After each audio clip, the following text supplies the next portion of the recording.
Բարև ձեզ Օրագիր Նյուզի հարգելի հետևորդներ, եթերում Սպորտ Զոնն, այսօրվա իմ հյուրն է Հայաստանի ազատ ոճի ըմբշամարտի գլխավոր մարզիչ Հաբետնակ Կուրղինյանը, բարև ձեզ։ Բարև ձեզ։ Ինչպե՞ս եք։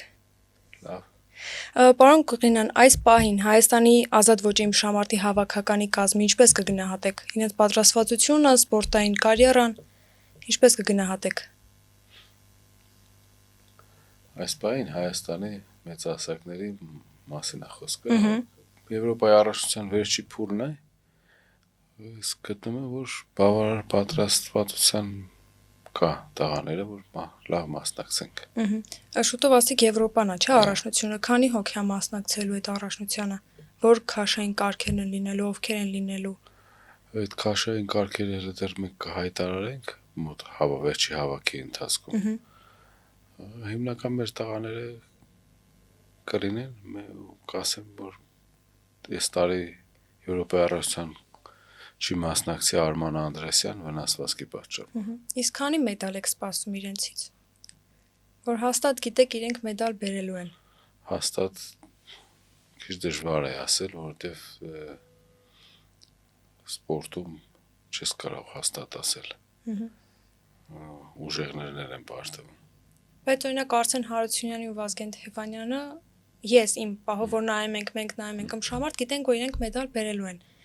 Իսկ մնացածը ումից եք սպասում։ Մնացածը երիտասարդ տղաներ են, օրինակ թիմում կան մարզիկներ, որոնք առաջի անգամ են մասնակցելու։ Ընդհանուր առմամբ սպասելիքներից խոսալը մարզչի համար շատ դժվար է։ Եվ ոչ միայն դժվար, այլ նախընտրելի չի էլի խոսանք այդ սպասելիքներից, որովհետև սպասելիքները արդեն ուղիղ համեմատական է նրան, թե ինչ աշխատանք են կատարել ու ինչ աշխատանք է տարվել արդեն ոնց որ ասած սպորտը մի փոքր այն ոլորտն է, որ պետքա ցույց տաս, ասես լինի հետո կերևա։ Պարոն Կուրղինյան, եթե նայեք այսօրվա երիտասարդներին ու հիշեք ձեզ երիտասարդ ժամանակ, ինչ տարբերություն կա ձեր ժամանակի ըմբշամարտի ու այժմյան ըմբշամարտի մեջ։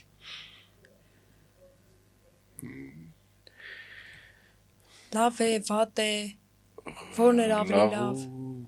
Լավի վատի գնահատական չկա ասելու, Հայաստանի մասին է, չէ՞ խոսքը։ Հայաստանի մեր Հայաստանի մասին,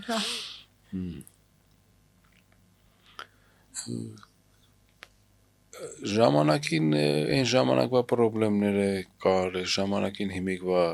այս խնդիրներն ունենք, բայց ընդհանուր առմամբ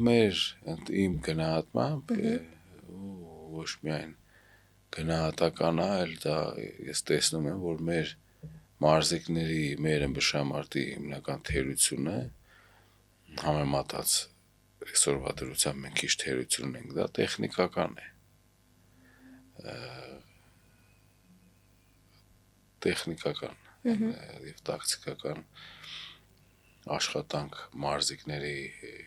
մեր մարզիկները կաղում են ավելի շատ տեխնիկապես։ Պարոն Կուրղինյան, ես դեմ որ 74 չէ կիլոգրամ քաշային կարգ կա, որտեղ մարզիկները շատ են լինում։ Որտեղ մրցակցությունը չէ շատ է լինում, բայց օրինակ 125-ում 97, չէ, այդտեղ քիչ են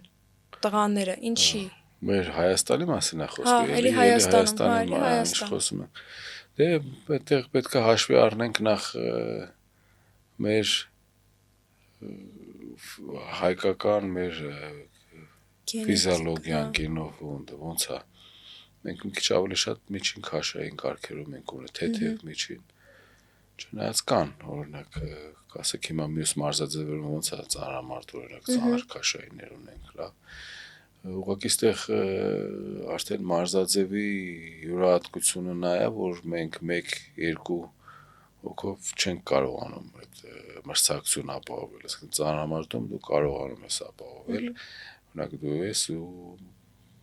ծանրաձողը, կարաս ծանրաձողի ճիշտ մարզվելու դեպքում մարզիչների ճիշտ աշխատանքի դեպքում կարող ես 1-2-ի հետ աշխատել, բայց մեր մոտ չի ստացվում, որովհետև այնտեղ պետք են զույգեր, պետքա շատ 10 հոգի, 20 հոգի պետքա լինի մի քաշում, ամենակիչը, որ այդպես մրցակցություն, որ աճ լինի։ 2014-ից հետո չէ, կարծեմ աշխարհի չեմպիոն չենք ունեցել։ Ոչ մի քաշային կատեգորիայում։ 13 թվականին ենք ունեցել, 13-ին Դավիթ Սաֆարյան։ Դրանից հետո չենք ունեցել, մի տարի աշխարհի գավաթ անցկացվեց 20 թվականին Թևանյանը Վազգենը գավաթ հաղթեց։ Դրանից հետո չենք ունեցել ենք մրցանակակիրներ, հենց Արման, Արսենը, Վազգենը բրոնզե մեդալ են նվաճի աշխարհի առաջնություններում, բայց չեն հաղթել։ Ինչի չեն հաղթել։ Ինչն է պակասում իրանց։ Այ ամեն մեկի հետ յուրահատուկ մոտեցում կա, բայց ընդհանուր առմամբ նորից եմ ասում, մեր ըմբշամարտի դպրոցը, ազատ ոչի ըմբշամարտի դպրոցում իրանց կոնկրետ իրանց պակասում է մեր տեխնիկական ներուժը։ Իսկ այդ տեխնիկական այդ բացը լրացնելու համար դուք ինչ առաջարկներ ունեք։ Մարզիչներն են քիչ, լավ որակավորում չկա։ Մարզիչների որակավորում, մարզադպրոցներում հետևողական աշխատանք, մարզիկների, հենց մարզիչների խնդիրը մի քանի տեղ է, էլի, մի տեղ չի։ Օրինակ մենք այդ բացը ոնց ենք լրացնելու, նորից մի քանի անգամ ես նորից ասել եմ, այսինքն խոսացել եմ այդ թեմայի շուրջ։ Օրինակ մենք մարզիկների մեջ իրար մեջի մրցակցությունը ապահովելու համար պետքա ունենանք մեխանիզմներ, ովքեր այն մարզիկները, որոնց որ կարողանանք մենք պահել սպորտի մեջ։ Օրինակ բանակի տարիք է գալիս 18 տարեկան։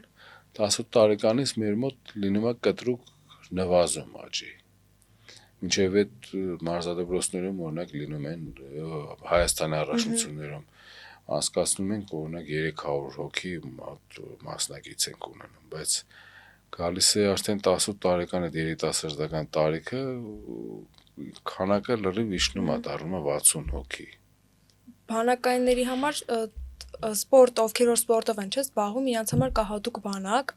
բայց այդտեղ գիտեմ, որ ամենաշատը ֆուտբոլիստներն են գնում։ Ումշամարտիկները այդքան շատ չեն այնտեղ գնում։ Փորձել եք դիմեք, որ ումշամարտով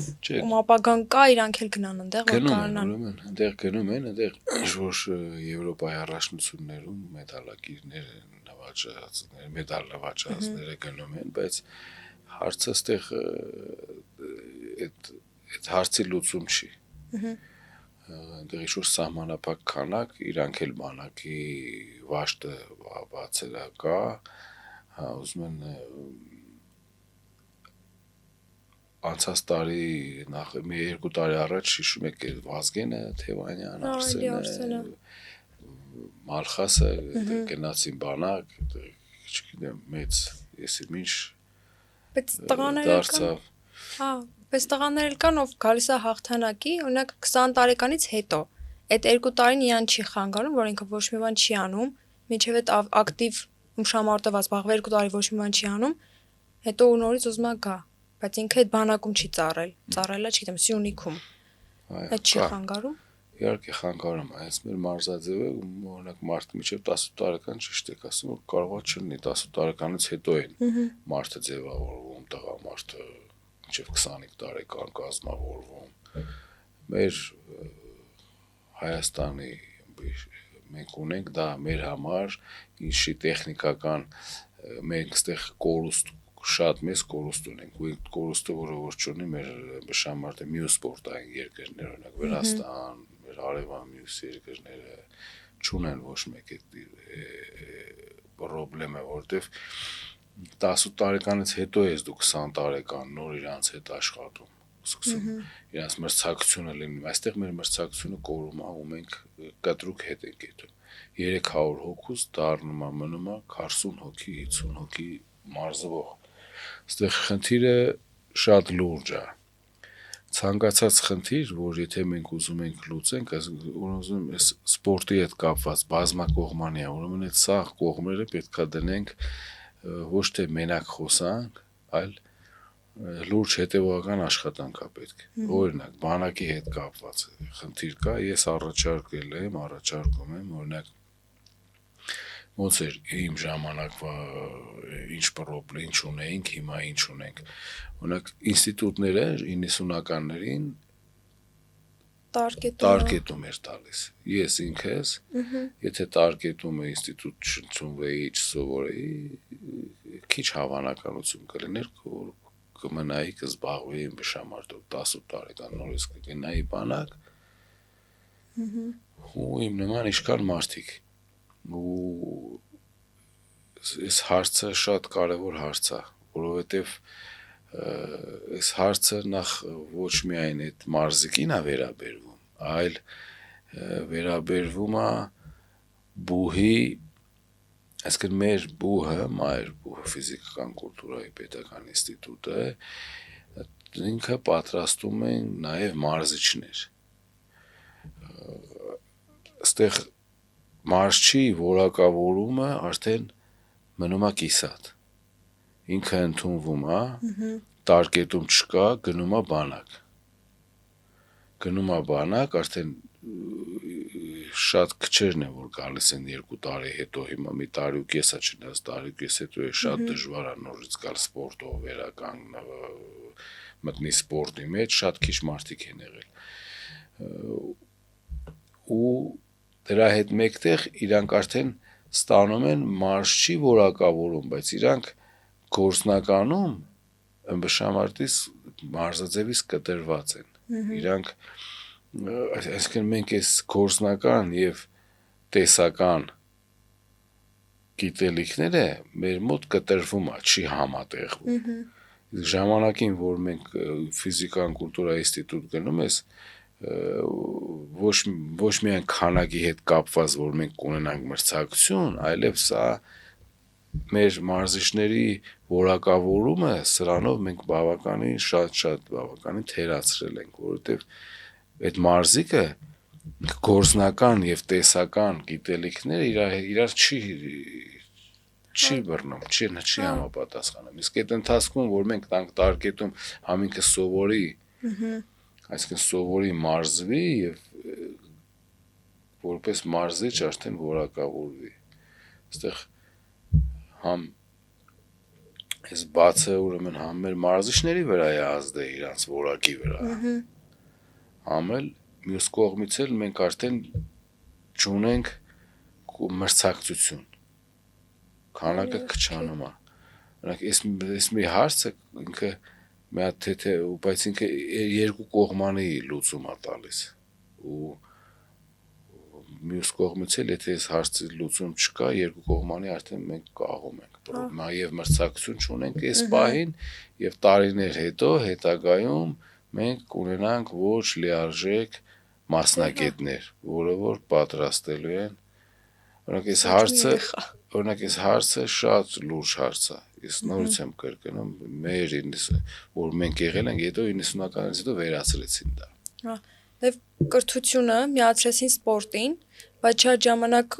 ասում են, որ սպորտն ու կրթությունը իրար հետ չես կարող համատեղես։ Օրինակ երեխան չի կարող համ գնա դասի, համ էլ գա, չգիտեմ, պարապի։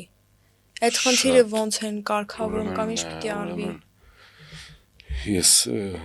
համաձայն չեմ դրա հետ, հակառակը սպորտը եւ կրթությունը պետք է միացնեն իրար, այլ ոչ թե թղթով,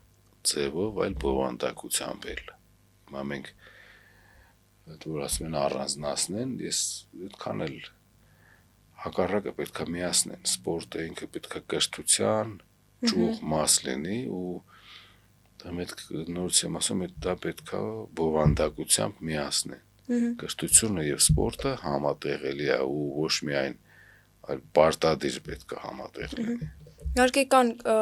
չէ սպորտային դպրոցներ, սպորտ դպրոցներ, որ եղքամ կարան այնտեղ սովորեն, համ էլ դրան դասից հետո գնան մարզվելու։ Բայց շատ երեխեք կան, որ նախընտրում են գնալ պետական դպրոցներ, առանձին, սպորտից առանձին դպրոցներ, բայց այնտեղ երբ որ այդ երեխեք ուզում են գնան հավաքների, իրանց բացակայ է դրվում։ այդ բացականներից հետո երեխեքը մնում են նույն դասարան։ Այդ դեպքում ինչ անեն երեխեքը, գնան սպորտ դպրոց, մնան կրթության Չէ, մեջ։ ես չգիտեմ, ես այդ պրոբլեմին տեղյակ չեմ ճիշտն ասած, չնայած տենց շատ խորը չի, մեր տղաները գիտեմ, դպրոց են հաճախում նորմալ, հասցնում են մարզադպրոց։ Այն փոքր այդ խնդիրը մեծ չի, չեմ կարծում, որ այդպես մեծ խնդիր կա, բայց նորից ուզում եմ ընդգծել, որ մենք սպորտը, կրթությունը չտարանջատենք, այլ հակառակը միացնելը պետք է իրար։ Շատ ժամանակ գիտեմ, որ տղաները մեկ ամշամարտը թողնում են նրա համար, որ ֆինանս չկա։ Օրինակ Եվրոպայի առաջնություն են հաղթում, նոր գումար են ստանում, բայց մինչև այդ 22 տարեկան տղայի օրինակ ինչ պիտի անի։ Թողնում է սպորտը։ Այս հարցի կարգավորումը ո՞նց եք տեսնում։ Արդյոք ճիշտ է այս մեխանիզմը, որ հասնեն Եվրոպա նոր գումար ստանան, թե մինչև այդ էլ պիտի ստանան։ Ըմբիշները գումար, ֆինանս։ Գիտեք ինչ կա այդ ֆինանսից ես չեմ ուզում շատ խոսալ, որովհետև հա շատ լավ կլինի։ Թող ամեն մեկին բերեն, ասենք տան։ Բայց ես որ ասեմ թող տան, որտեղից տան, ոնց տան։ Հարցը ես այդ հարցին չեմ ուզում, չեմ կարողանում էլի այդ հարցին պատասխանեմ, որովհետև ինչը վերաբերվում է գումարի հետ, ասենք ըմբիշների, մյուս ուրիշ մարզաձևեր կան, կամ ուրիշ ոլորտ կա, լավ երիտասարդներ կան, մեկը մշակույթի կամ բոլորին էլ այդ պայմանը պետք է ապահովենք ոչ միայն սպորտում, որ ինքը կարողանա գոյատևի եւ ստեղծագործի, աշխատի։ Իսկ մարզիչների աշխատավարձը, մարզիչները բավարար գումար ստանում են, որ իրանք էլ ոգևորվեն այդ երեխեքը ինչ-որ բան սովորացնեն։ Նորից նույն բանը չեմ ուզում առանձնացնել մարզիչներին, այսինքն բշամարտի մարզիչին, մյուս մարզաձևի մարզիչից կամ մյուս մանկավարժից կամ ինչ-որ մի դասատուից կամ դա ընդհանուր համակարգի մեջ պետք է այդ հարցը լուծվի, որ բոլորը սոցիալապես ապահովված լինեն, Հայաստանի Հանրապետության բոլոր քաղաքացիները աշխատող, կապ չունի ինչ մասնագիտություն հա Իրանը, մարզիչը, բավարար գումար պետք է ստանան, որ կարողանան սոցիալապես ապահով լինեն, միջին խավ լինեն, կարողանանք նորմալ ձևավորենք, որ այդ միջին խավից արդեն մեկը ըմբիշ դուրս կգա, մեկը երկիչ, մյուսը նվագող։ Պարոն Կուրգինյան, Հայաստանում ընդհանուր, եթե վերցնենք մարզեր, Երևան եւ այլն, տեղի գորգերի վիճակը, մարզվելու տեղերը լավն են, թե էլի պետքա բարելավվի։ Այստեղ նորից ես ասեմ բարելավելու ճիշտ մի հատ թերի ցավոտ տեղերից մեկն է։ Մարզադպրոցների վիճակը, մարզադպրոցների վիճակն է շատ կարևոր, որովհետև մի փոքր ժամանակները հին հնացած մարզադպրոցներն են, բացի մարզադպրոցներից ես կուզեմ անդրադառնամ նաև պրոֆեսիոնալ մենք մարզաբազա, այսինքն սպորտ բազա, մարզաբազա, որպես այդպեսին մենք Հայաստանում չունենք, ամբողջ Հայաստանում։ Մի հատ ունենք Ծաղկաձորի մարզաբազա, դա համարվում է բարձր լեռնային գոտի, որը որ տարեկան կարող ենք այցելել, այսինքն 2 անգամ։ Մնացած անգամները մենք նորմալ մարզաբազա չունենք։ Իսկ հավաքները որտեղ են անում։ Հավաքները անում ենք, հավաք ենք անցկացնում, մենք հիմնականում տարին փորձում ենք 1-2 անգամ միջազգային հավաքներ ունենանք, անցկացնում ենք, ունենք, Երևանում ունենք օրինակ, անցկացնում ենք հավաքի մի հատ էլ տեղ, բայց դե քաղաքի մեջ հավաքանելու տեղ չի։ Ինչու՞ է բայց խանգարում։ Ինչը։ Քաղաքը այդ հավաքների պահով։ Ինչու՞ է վատ։ Մի քիչ այդ պայմանները, նորից եմ ասում, քաղաքային պայմանում քաղաքի մեջ սպորտային այդ հավաքները մի քիչ դժվար է կազմակերպել, որովհետեւ պետք է լինի օրինակ ժամանակին ունեցել ենք մենք բարձրաբազա Ձորախբյուրում, բայց ֆուտբոլի է եղել, ճիշտ է։ Այս ժամանակակից մարզաբազաների, օլիմպիական մարզաբազաների, պրոֆեսիոնալ մարզաբազաների խնդիր ունենք մենք։ Ամբողջ Հայաստանում։ Երևանի մարզաբազան որն է։ Օլիմպիական ունենք։ Պետք է Օլիմպիական ունենք, բայց ոչինչ մարզա սրահը Բշամարտի դահլիճը լավն է, այնտեղ հյուրանոց կա, բայց այնտեղ ագին ուրիշ լիքը խնդիրներ կան, որ լիարժեք մարզաբազա նորից եմ ասում մենք Հայաստանում որպես այդպեսին չունենք։ Պարոն Գուրգինյան, եկեք անցնենք հայ մարզիկներին, էլի։ Հայ մարզիկները իրանց հնարքներով, իրանց ոճով, ինչով են տարբերվում, օրինակ միջազգային մնացած մարզիկներից, ինչով իրանց կառանձնացնեք, որ մերոնք ուրիշ են։ Էներգիայով, իրանց էմոցիաներով, թե կպնելու ձևով։ Այստեղ եթե թույլ տաք ես լինեմ մի քիչ ավելի օբյեկտիվ, մի փոքր ինձ չի բավարարում, նորից եմ ասում, իրանց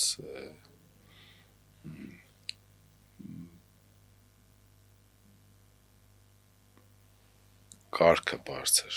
դրա համար մարզադպրոցների մեր աշխատանքը շատ կարևոր է։ Հա, մենք որպես ֆիզիկական տվյալներով, հատկություններով մեր ազգը Բշամարտի Հիմքը հենց մենք ենք էլի դրել։ Չգիտեմ, հա, մի խոսքով կարող ենք Բշամարտով զբաղվել, ունենք այդ ֆիզիկական տվյալները, կոնկրետ ազատ ոճի Բշամարտի մասին եմ խոսում, բայց այդտեղ շատ թերություններ կան, կարողում ենք։ Պարոն Գուրգինյան, ձեզ կհիշեք երիտասարդ տարիներին դուք ինչպես սկսեցիք զբաղվել Բշամարտով, ինչի ընտրեցիք Բշամարտը, ինչի ազատ ոճը, ձեր տարիներից պատմեք։ Չգիտեմ։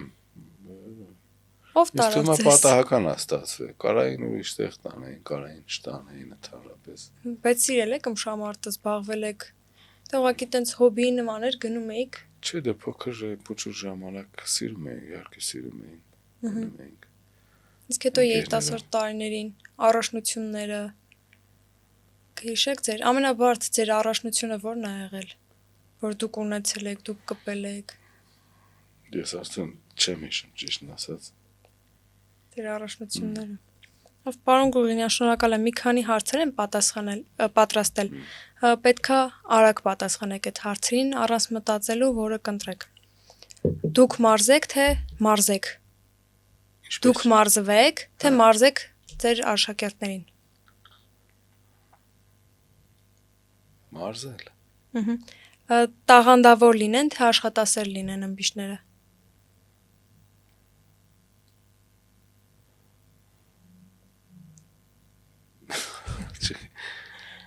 Երկուսն էլ, համ տաղանդ, համ խառնել իրար։ Դուք նախընտրում եք լինեք խիստ մարզիչ, թե ավելի ընկերական շփվեք։ Խիստ հավանաբար։ Ձեր ըմբիշները բերեն օլիմպիական որևէ գույնի մեդալ, թե լինեն աշխարհի չեմպիոն, ոսկին բերեն մենակ աշխարհի։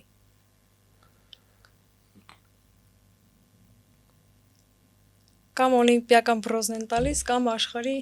ոսկին, որը կվերցնեք։ Եթե երկուսից վերջ պատասխանեմ, ճիշտն ասած, իմ համար մեդալը կարևոր չի։ Ընդհանրապես։ Դա իսկ եթե sense բերեն, որը կվերցնեք։ Ախր դա հետևանքն է։ Նորից մի քիչ երկարեց։ Իմ համար կարևորը որ մարզիկը տիրապետի բարձր պրոֆեսիոնալ մարզիկ լինի, մնացածը շել տան չեմ հրաշարվի։ Մարզիկը լինի ֆիզիկապես ուժեղ, թե տեխնիկաները լավ զարգացած լինի իրա։ Առանց ֆիզիկական ուժի տեխնիկա կան հնարքները չես կարող օգտագործել։ Տեսնեք ոնց են տուշիով հաղթում, թե 10-ով 0 անում։ Որն է հաճելի նայելը։ Մեկը հաղթում են, բայց որն է հաճելի։ Դե տուշեն ավելի բարձր է գնահատվում ընդհանրապես։ Իսկ սուպլեքս անեն, թե խաչով միավորներ։